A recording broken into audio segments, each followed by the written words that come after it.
Mənim adım Nigardır. 40 yaşım var. 2 ildir ki, Bakının kənarındakı bu soyuq divarlar arasında tək yaşayıram. Yoldaşım məni tərk edəndə təkcə özünü deyil, uşaqlarımı da içimdəki o sonuncu sevinç qırıntısında apardı. İndi balalarım onunla qalır. Onların otağına baxanda hər gün ürəyim sızıldayır.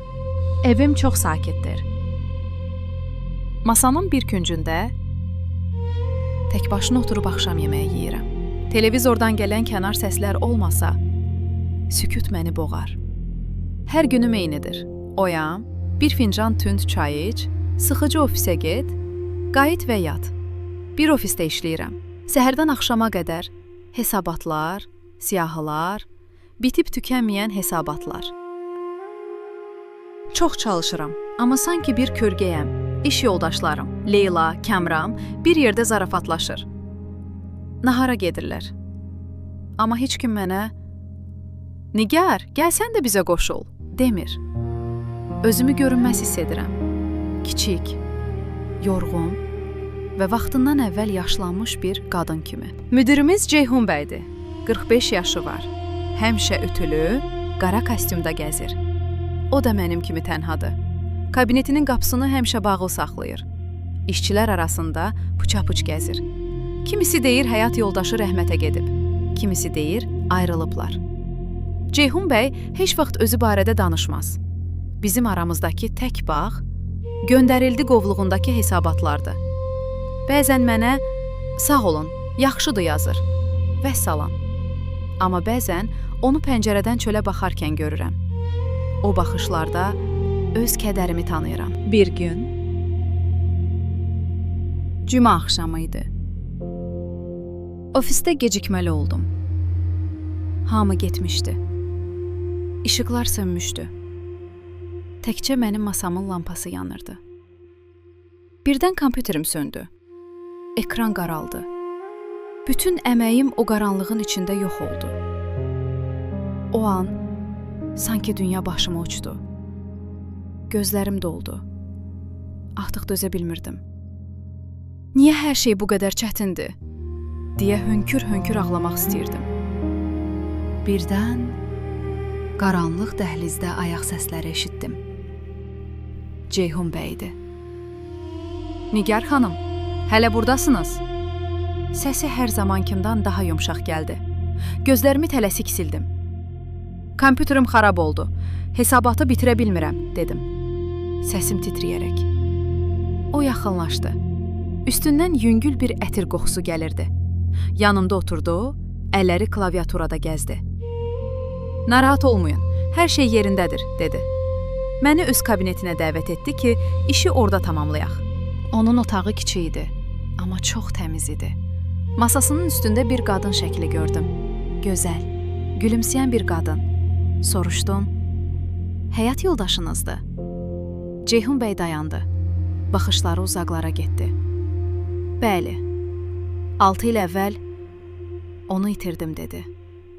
O an otaqdakı o ağır rəsmiyyət yox oldu. Biz iki tənha ruh kimi danışmağa başladıq. Mən uşaqlarımdan, onların həsrətindən danışdım. O mənə elə bir anlayışla baxdı ki, sanki illərdir məni tanıyır. "Tənhalıq çətindir Nigar xanım. Mən bunu çox yaxşı bilirəm" dedi. O gecədən sonra ofis mənim üçün başqa bir yerə çevrildi. Artıq görünməz deyildim. Ceyhun bəy hər səhər masama yaxınlaşıb "Sabahınız xeyir" deyirdi. Bir gün mənə bir kitab gətirdi. Bilirəm ki, detektivləri sevirsiniz. Bu sadəcə bir kitab deyil, bir diqqət idi. Biz kofe aparatının yanında gizlicə söhbətlər edirdik. Əllərimiz bir anlıq bir-birinə toxunanda sanki içimdən ildırım keçirdi. Amma qorxu həmişə oradaydı. Keçmiş yoldaşımın sözləri qulağımda əks-səda verirdi. "Sən darıxdırıcısan, sən heç kimə lazım deyilsən. Ceyhun kimi bir adam məni niyə sevsin ki?" Həm də o mənim rəhbərim idi. İş yoldaşımız Leyla artıq bizə şübhə ilə baxırdı. Puça-puçlar başlamışdı. Müdirlə Nigarın arasında nəsə var. Bir gün Uşaqlarımın ad günü idi və onlar yanımda değildi. Masamın arxasında səssizcə ağlayırdım.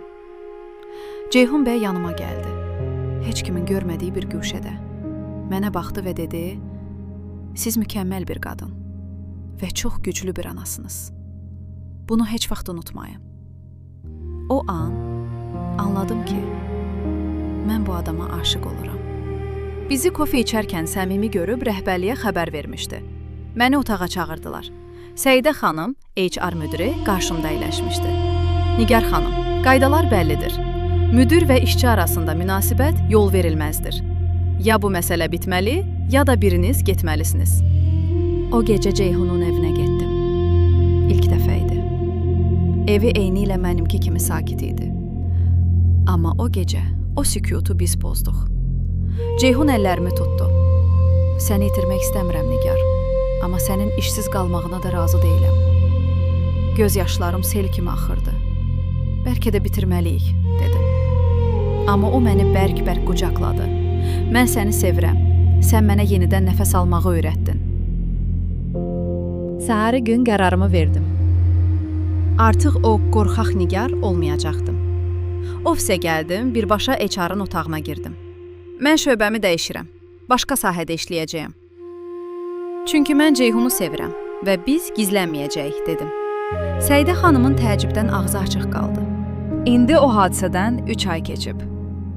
Mən artıq başqa bir şöbədə pəncərə kənarında otururam. İş yoldaşlarımla bir yerdə nahar edirəm, gülürəm, fikirlərimi çəkinmədən deyirəm. Artıq kimsə mənə "sən maraqsızsan" deyə bilməz. Çünki mən özüm üçün maraqlıyam. Ötən bazar günü uşaqlarımı Ceyhunla tanış etdim. Parkda gəzdik. Qızım yanıma qaçıb pıçıldadı. "Ana, sənin gözlərin gülür. Ceyhun əmi çox yaxşı adamdır." O an həyatımın ən böyük qələbəsini qazandığımı anladım. Dünən axşam Ceyhunla masanın arxasında oturduq. Artıq o masa tək deyil. Artıq yeməklər dadlıdır. Mən 40 yaşlı bir qadınam. Saçımda bir neçə ağ tel var. Amma özümü 20 yaşındakı kimi canlı hiss edirəm. Keçmiş yoldaşım haqsız idi. Mən yetərliyəm, mən gözələm və mən sevilməyə layiqəm. Həyatınızı dəyişmək üçün heç vaxt gec deyil. Təkcə cəsarət lazımdır. Mən o cəsarəti tapdım. İndi isə növbə sizindir. Sizcə Nigarın yerində olsaydınız, sevginiz üçün işinizi və mühitinizi dəyişməyə cəsarət edərdinizmi? Hekayəni bəyəndinizsə, Hər Şey Şunas kanalımıza abunə olmağı və bəyənməyi unutmayın.